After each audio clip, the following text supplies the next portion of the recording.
Jurnal Karantina Hari Pertama oleh Anissa Hasanah. Selamat datang di jurnal saya. Jadi saat ini saya sedang berada di sebuah hotel dekat airport di Narita, Jepang. Jadi tahun ini saya seharusnya memulai studi saya di Kyoto University, Jepang. Namun seharusnya saya berangkat di bulan April 2020, namun karena COVID, H-2, perjalanan saya dibatalkan, padahal semua sudah siap. Akhirnya saya harus menunggu selama 6 bulan untuk semester berikutnya, dan kemudian awalnya saya mengira keberangkatan saya ditunda lagi di tahun depan karena kondisi COVID di Indonesia masih belum membaik. Tapi kemudian akhirnya saya dapat kabar kalau untuk penerima beasiswa Jepang boleh diberangkatkan lebih dahulu, diprioritaskan. Dan akhirnya dengan segala persiapan yang sangat cepat, akhirnya saya bisa berangkat, dan saya pun masih nggak percaya berada di sini, di ruangan kecil ini, di kamar hotel di Toyokoin, di sebelah bandara. Ini jendela bisa dilihat, itu view-nya bandara, lapangan udara dengan pesawat-pesawat.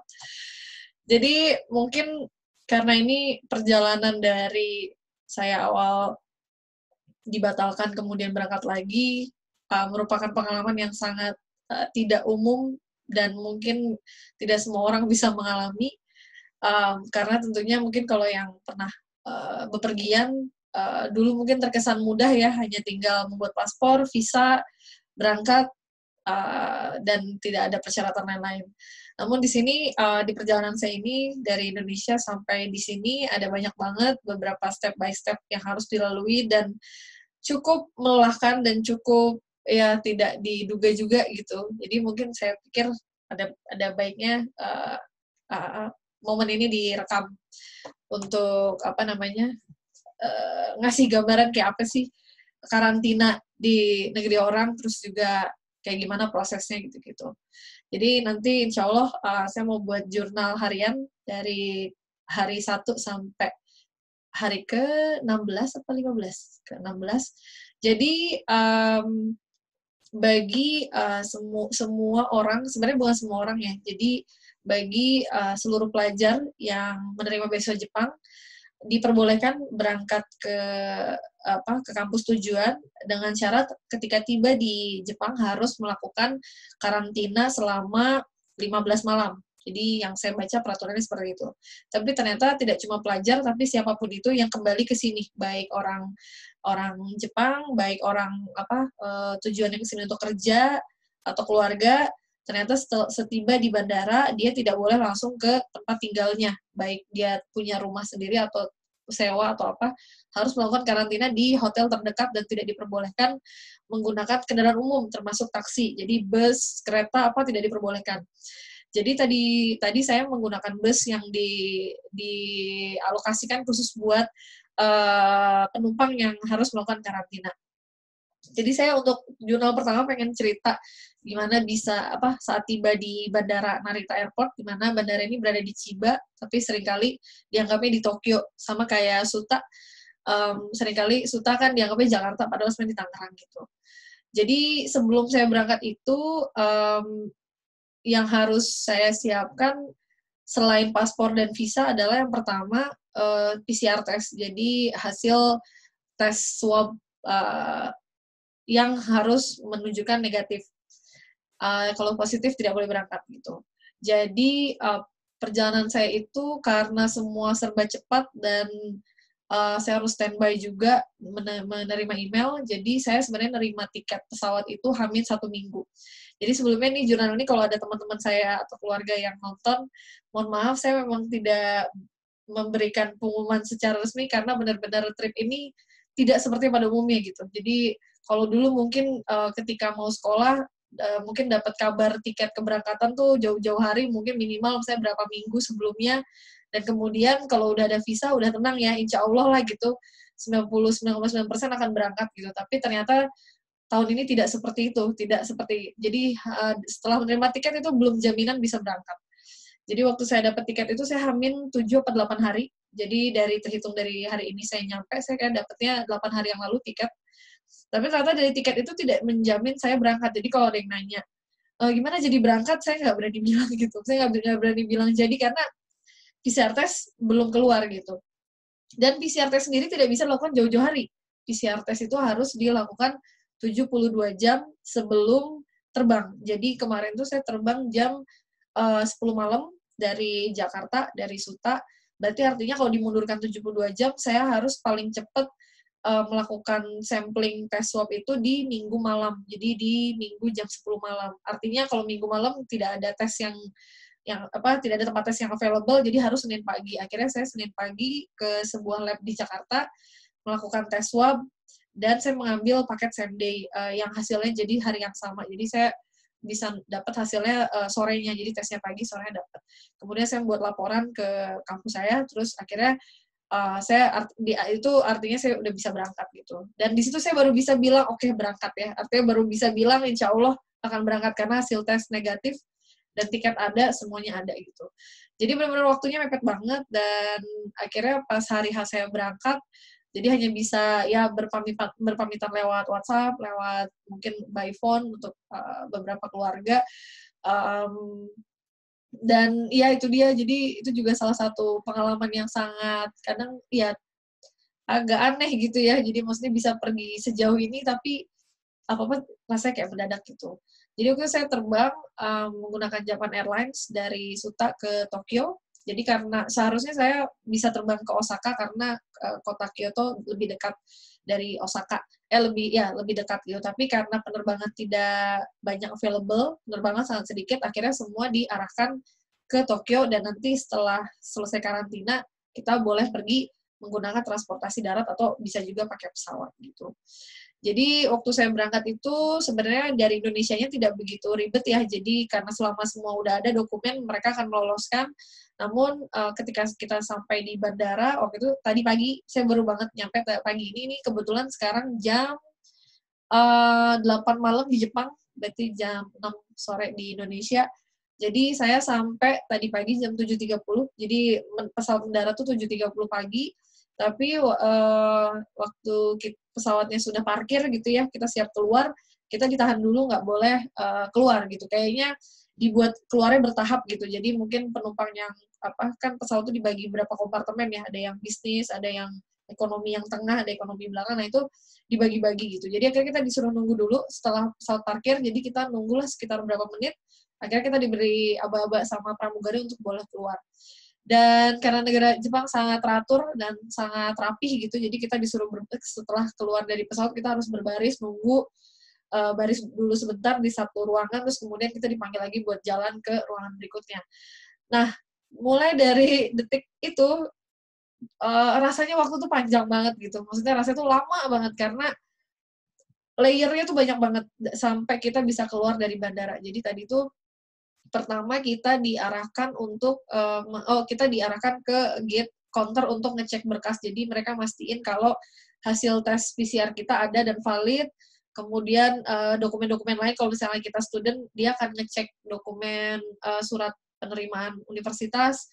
Setelah selesai pengecekan, kita disuruh pergi ke ruangan berikutnya, kita dikasih semacam wadah gitu ya, buat kita ngeludah. Jadi kita akan di bandara itu kita melakukan swab test dengan menggunakan air liur atau saliva gitu. Jadi pas kita diberi wadah itu, kita disuruh jalan lagi ke ruangan berikutnya, dan di situ ada bilik-bilik, beberapa bilik gitu, dan itu kita disuruh ke satu bilik itu dan disuruh ngeludah gitu. Jadi mengeluarkan air liur, ditaruh di wadah itu sampai batas yang diminta, jadi ada batasnya gitu. Jadi kalau yang liurnya nggak banyak, ya mau nggak mau harus berkali-kali ngeluarin ininya gitu. Nggak lama dari situ kita selesai, kita tunjukin hasil sampel liurnya ke staf bandara, terus kita diarahkan ke tahap berikutnya. Jadi pas kita pergi ke ruangan berikutnya, tes sampel liur kita diambil sama mereka untuk dites. Nah, disinilah kita harus nunggu sampai hasil tes swab-nya keluar gitu. Nah, tapi sambil kita menunggu hasil tes itu, kita ada beberapa prosedur yang harus dilewatin. Jadi tadi tuh kita disuruh nunggu dulu duduk. Itu lumayan lama tuh, kayaknya lebih dari setengah jam nunggu, dan saya saat itu nggak tahu nunggu apa, mungkin selain nunggu hasil tes swab keluar ada antrian yang lain. Ternyata benar, kita dipanggil lagi pergi ke ruang berikutnya, di situ kita nemu counter karantin. Jadi di situ adalah counter yang memastikan kalau kita itu keluar dari bandara ini kita sudah punya tempat buat karantina, terus kita dikasih tahu sama staffnya kalau kita nggak boleh pakai kendaraan apapun kecuali bus yang disiapkan sama bandara untuk pergi ke hotel-hotel di sekitar bandara gitu. Jadi mereka ngejelasin dan di situ tapi untungnya staffnya bisa bahasa Inggris sedikit-sedikit, jadi saya lihat mereka menggunakan bahasa Jepang gitu dan kayak memaksakan kita supaya bisa ngerti bagi yang nggak ngerti bahasa Jepang gitu. Tapi kalau kita kepepet nggak ngerti, ya nanti dia kayak bantu ngasih berapa kosakata bahasa Inggris gitu. Di situ saya ngerasa agak roaming karena saya belum fasih berbahasa Jepang, jadi di sini agak roaming juga. Tapi kadang juga dipikir-pikir, ya seharusnya memang kalau kita di negara yang non English speaking ya kita lebih baik bisa bahasa negara tersebut gitu. Doain ya, semoga bisa lancar berbahasa Jepang. Terus setelah dari karantin itu, jadi dia ngasih info kalau saya cuma boleh naik bus dengan nomor sekian gitu. Jadi dia ngasih spesifik, terus dia nunjukin kanjinya hotel itu karena tentunya supir bus mungkin nggak tahu kalau kita nyebutnya nama hotel dalam bahasa Inggris. Jadi kita harus nyiapin, kita harus ada kayak kanji biar dia bisa lihat gitu. Oke. Dari situ kita disuruh duduk lagi nunggu di ruangan yang lain di seberangnya, dan di situ juga lama banget. Jadi beres dari counter karantin kita disuruh duduk dan kursinya lucunya tuh ngadep-ngadep tembok gitu. Jadi ada yang ngadep tembok gitu, jadi kayak orang lagi ujian tapi gak boleh nyontek gitu, dan itu dijejer kursinya panjang banget, mungkin ada berapa ratus kursi gitu. Dan di situ nggak cuma saya, ada banyak penumpang yang lagi nunggu untuk tahapan berikutnya. Dan kayak di situ waktu kayaknya kerasa lama banget, kayaknya sekitar sejam lebih.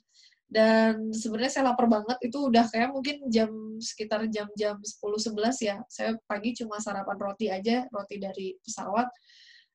Terus sambil nunggu ya, karena kebetulan saya ada teman-teman dari Indonesia yang juga penerima beasiswa Jepang juga. Di situ kita masih sempat ngobrol-ngobrol gitu. Tapi kebayang kalau baru keluar dari pesawat, kadang badan nggak keruan, sebenarnya capek juga ya. Jadi kalau mau ngobrol pun kadang juga nggak bisa berat-berat gitu loh. Jadi akhirnya kita kayak ngobrol random aja sambil nunggu dipanggil. Dan sekitar mungkin sejam lebih, akhirnya kita dipanggil untuk melihat hasil tes swab yang tadi dari air liur itu. Jadi ketika dipanggil, kita disuruh ke ruangan atas, kita naik eskalator. Di situ staffnya nunjukin kalau hasilnya negatif gitu. Dan di situ kita dikasih kayak kartu. Saya nggak tahu, di situ ada 2 warna kartu. Saya dapetnya tadi warna apa ya? Kartunya ya lupa. Pokoknya warnanya kayak entah kuning atau merah gitu. Kayak itu tanda negatif karena dia nunjukin ke saya hasil tes swabnya negatif. Dan alhamdulillah saya nggak kebayang kalau hasilnya positif itu next step-nya kayak apa gitu. Akhirnya karena hasilnya negatif, saya harus bawa dokumen itu, terus saya pergi ke next counter. Jadi itu belum beres gitu. Habis dari situ, saya ternyata diarahkan ke counter imigrasi, jadi counter yang untuk ngecap. Jadi bayangin biasanya kita keluar dari bandara cuma langsung ke imigrasi. Nah, sekarang sebelum imigrasi tuh ada banyak banget step by step yang tadi harus dilewatin, dan itu cukup ngabisin waktu lama banget, sekitar tadi total kayaknya 4,5 jam lah, hampir ke 5 jam gitu. Dan itu lumayan melelahkan banget gitu. Dan abis di counter imigrasi kita harus nyerahin paspor, terus nyerahin surat penerimaan kampus juga, karena dia untuk ngecek tujuan kita ke Jepang apa, mau sekolah, mau kerja, apa mau liburan. Tapi yang pasti saat ini pemerintah Jepang belum membuka visa turis, jadi di pesawat itu tidak ada turis. Kalau ada turis saya nggak tahu ya gimana dia bisa pergi. Rata-rata biasanya non turis gitu, atau nggak orang yang transit gitu. Nah, dari imigrasi itu dia mengisikan beberapa form, terus memastikan tempat tinggal di Jepang segala macam gitu. Dan habis itu ternyata saya kira dari imigrasi paspor dicap selesai, ternyata belum. Ternyata untuk pelajar di situ kita akan dibuatkan resident card, jadi kartu kayak KTP ya, KTP jadi ibaratnya jadi orang Jepang tapi sebagai student gitu, jadi warga Jepang gitu. Ternyata saya harus diarahin lagi ke ruangan lain, saya disuruh nunggu di situ. sambil nunggu dipanggil gitu. Jadi staff bandaranya manggilin ngedatengin kita, terus ngasih beberapa form yang intinya kita harus pelajari, baca, tanda tangan, pokoknya intinya lihat formnya, tanda tangan gitu. Sebenarnya nggak ada sesuatu yang serius banget yang harus kita yang pasti kita ikutin aja karena itu emang buat prosedur membuat kartu residen. Nah, di situ mungkin jeda berapa menit saya nggak hafal, mungkin setengah jam lah. Di situ akhirnya saya didatengin sama satu staff, kartu KTP saya keluar gitu. Jadi KTP-nya mana ya? Sebentar ya. Jadi ibaratnya resmi menjadi warga Jepang. Ya, ini kartu saya. Aduh, fotonya ditutup. Jadi ini KTP saya selama di sini. Insya Allah akan tinggal di Jepang selama 3 tahun ke depan. Setelah dapat kartu ini, artinya sudah selesai, kita diperbolehkan pergi ke conveyor belt untuk ambil bagasi. Jadi habis itu kita turun ke bawah gitu, ke eskalator, terus di situ saya lihat bagasi udah diturunin, jadi conveyor belt-nya udah mati, udah nggak jalan lagi, bagasi udah koper-koper udah dikeluarin, dijajarin di situ gitu. Dan yang menarik tuh di apa sih sebutannya yang layar kalau info-info pesawat itu, biasanya kalau kita tahu ya, kalau di bandara kan sibuk banget, pokoknya layar tuh penuh dengan kode maskapai. Itu pas saya lihat di layar itu cuma ada sekitar 5 atau 6 penerbangan di hari itu. Jadi sepi banget bandaranya, bener-bener meski ada penumpang, ada staff, tapi nggak rame gitu. Jadi ya memang kalau untuk maintain social distancing itu udah cukup lah gitu. Nah, habis itu saya ambil koper, karena koper saya gede dan warnanya nyolok gitu, jadi gampang banget untuk nemu koper saya ambil, terus di situ saya tahan di custom declaration. Jadi saya harus ngasih form, terus di counter custom itu saya ditanya bawa barang apa aja. Ya saya cuma bilang bawa baju, makanan, dan kalau datang ke Jepang tidak boleh bawa produk animal product. Jadi kalau bawa rendang apa sekarang udah nggak boleh. Kalau mau bandel saya nggak tahu ya. Di situ sih ada anjing kayak yang ngendus-ngendus gitu, tapi saya nggak tahu apa dia bisa nyium rendang dari koper yang tersegel apa gimana, saya nggak paham gitu. Tapi saya nggak bawa produk daging. Di situ pokoknya kita ditanya-tanya aja isi barangnya apa, terus habis itu dia cek formnya, terus kemudian nggak lama kita diperbolehkan keluar. Nah, disitulah di momen setelah counter custom kita udah resmi beres urusan bandara itu, dan saat itu jam sudah menunjukkan jam 12, jadi saya udah 4,5 jam berada di dalam bandara, dan waktu itu badan saya capek banget benar-benar luar biasa. Terus saya keluar. Nah, kebetulan karena saya dari kampus yang berbeda dari teman-teman saya yang tadi saya bareng itu, jadi kita prosedurnya agak berbeda juga untuk urusan karantina. Jadi kalau kampus saya itu agak mandiri, kita benar-benar disuruh ngurus sendiri gitu. Jadi tadi pas saya keluar dari bandara itu, di situ ada kayak satu travel agent yang ternyata ngurusin tripnya teman-teman saya yang dari kampus lain gitu. Ternyata saya nggak masuk diurus dia, jadi akhirnya saya harus pergi sendiri, nyari bus sendiri gitu. Tapi tentunya nggak menjadi masalah. Tapi sedihnya lagi, ternyata bus yang mau saya naikin sudah kelewat waktunya, dan busnya cuma ada 1 jam sekali. Akhirnya saya harus nunggu sejam lagi. Dan saat itu saya lapar banget. Untungnya teman saya bilang ada 7-Eleven di bandara, akhirnya kita ke sana, dan saya beli onigiri, yang makanan yang salah satu yang paling murah di Jepang, dan juga enak ya, yang buat yang nggak bisa makan nasi, buat yang nggak bisa nggak makan nasi itu onigiri udah paling the best lah gitu. Akhirnya makan sebentar sambil nunggu bus. Akhirnya beres selesai makan, saya langsung jalan ke terminal di luar, dan saat itu hujan gede. Tapi haltenya juga masih ada naungannya, jadi nggak kehujanan. Dan ternyata untungnya busnya juga busnya tidak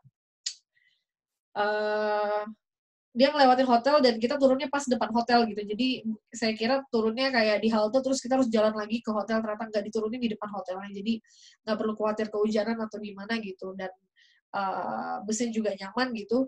Dan ternyata hotel saya meski dekat dari bandara, jadi ini benar-benar hotel ini tuh di sebelah bandara, tapi ternyata rute busnya itu dia muter dulu, dan rute saya paling terakhir, yang akhirnya saya tuh harus jalan-jalan ikut di bus itu sekitar 50 menitan lah gitu. Jadi nurunin penumpang-penumpang lain yang hotelnya sebenarnya jauh gitu. Jadi keluar dari hotel tuh dia pergi ke hotel yang jauh banget, terus dia muter-muter yang ujung-ujungnya akhirnya balik ke arah bandara yang mana dekat hotel saya gitu. Dan di bus itu capek banget. udah kayak nggak tahu ya, kayak my soul was away from my body gitu. Jadi kayak entah kayak setengah setengah nyawa tuh hilang gitu, capek banget gitu. Tapi kemudian setelah mulai deket ke hotel, akhirnya udah kayak ada rasa mungkin finally gitu ya, akhirnya nyampe juga di hotel karena capek banget. Dan nyampe di hotel, check in, untungnya bisa langsung masuk kamar karena jamnya udah jam 2. Sebenarnya check in tuh katanya cuma bisa bolehnya jam 4 sore, tapi kayaknya mungkin kamarnya ready, akhirnya boleh check in. Dan roaming lagi di pengecekan karena si pegawainya agak maksa nyuruh daftar jadi member hotel, padahal saya nggak butuh. Dan saya udah bilang enggak gitu. Tapi dia kayak nggak ngerti, dan dia punya alat kayak Tamagotchi. Ternyata dia alat ini jadi translator, dia ngomong bahasa Jepang terus dia tunjukin di Tamagotchi ada layarnya, di situ ada terjemahan bahasa Inggrisnya gitu. Dia sempat ngomong terus terjemahannya ngaco gitu, saya kayak nggak ngerti dan saya udah capek banget, jadi kayak cuma iya aja, artinya enggak gitu ya, enggak gitu. Dan akhirnya dia ngerti kalau saya nggak berminat, saya langsung diurusin check in dan nggak lama dapat kartu dan langsung ke pergi ke kamar. Dan nyampe kamar anehnya malah kirain bakal tidur pules gitu, malah jadi nggak bisa tidur karena kayak capeknya tuh udah mungkin udah di jalan abis. Jadi akhirnya ya udah deh, di nyampe kamar langsung buka-buka barang, jadi kamar hotel jadi berantakan nih, jangan dilihat kamarnya berantakan banget. Dan telepon keluarga, buka-buka laptop segala macam, terus ya begitulah aktivitas hari pertama karantina di Jepang. Nggak ada yang menarik sih sebenarnya, tapi saya pengen nge-record aja buat kenang-kenangan suatu saat nanti mengalami momen seperti ini ya. Dan semoga mungkin untuk next-nya ya dengan kondisi yang lebih baik dan vaksin ada, ya nggak perlu ada karantina, karena karantina ini cukup mahal biayanya. Tapi karena saya dari beasiswa saya dari pemerintah Jepang, mereka menanggung untuk biaya akomodasi selama di sini. Jadi alhamdulillah, karena kalau enggak harus bayar dan nominalnya sangat besar. Oke, sebenarnya saya mau makan, jadi tadi sempat pergi ke 7-Eleven karena makan nggak disediakan di hotel, harus nyari sendiri. Jadi saya beli nasi karena saya anak nasi. Jadi ini nasi instan gitu yang tinggal diangetin. Jadi nasinya tuh ada nasi. Nah, ini nasinya. Terus karena Jepang terkenal dengan ikannya, I decided to buy fish. Ini ikannya makarel teriyaki, kelihatannya sih enak dan baunya juga menggiurkan sih. Kita buka ya. Ini total harga nasinya, ya kalau ngomongin harga mungkin pasti pada gitu, kok mahal banget gitu ya, emang mahal di sini. Ini kayaknya 100 sekian yen, mungkin nasi doang 30-40 ribu. Ikannya sendiri kayaknya juga kisaran itu 300, enggak, ikannya lebih mahal dong pastinya ya. Ikannya kayak gini. Ya. Jadi sebenarnya sih kalau dari Indonesia, saya bawa mie segala macam, tapi mie-nya taruh buat hari-hari berikutnya karena masih ada 2 minggu 2 minggu stay karantina di sini. Kita coba dulu ya sebelum saya tutup jurnal ini. Jadi ini ikannya kita potong. Ini sumpit bawa dari Indo, ini sumpit Korea, tapi ini dari ambil rumah. Ya Allah, enak banget. Ya Allah, enak banget. Ini apa guanya yang lapar belum makan. Ya Allah, enak banget. Satu hal yang kadang disyukuri saat traveling tuh bener-bener entah kenapa ya, apapun ya, makanan tuh rasanya nikmat banget gitu. Itu kadang yang sering kali kalau misalnya kita nggak pernah kemana-mana gitu, terus rasanya mungkin di rumah mungkin apa aja ada gitu, terus kita bisa beli apa, terus kayak rasanya hal-hal yang terlihat mewah itu jadi kayak biasa aja gitu loh. Tapi kadang kalau di traveling, yang sesuatu yang sebenarnya biasa aja, tapi ketika dirasain tuh ya luar biasa gitu, dan itu menciptakan rasa kayak berterima kasih, rasa syukur kayak gitu. Salah satunya adalah ini dengan makan ikan makarel teriyaki. Ya Allah, enak banget. Oke. Saya nggak akan ngerekam sampai beres makan. Let me enjoy my food. Sampai ketemu di jurnal karantina hari kedua besok ya. Bye. Stay healthy ya.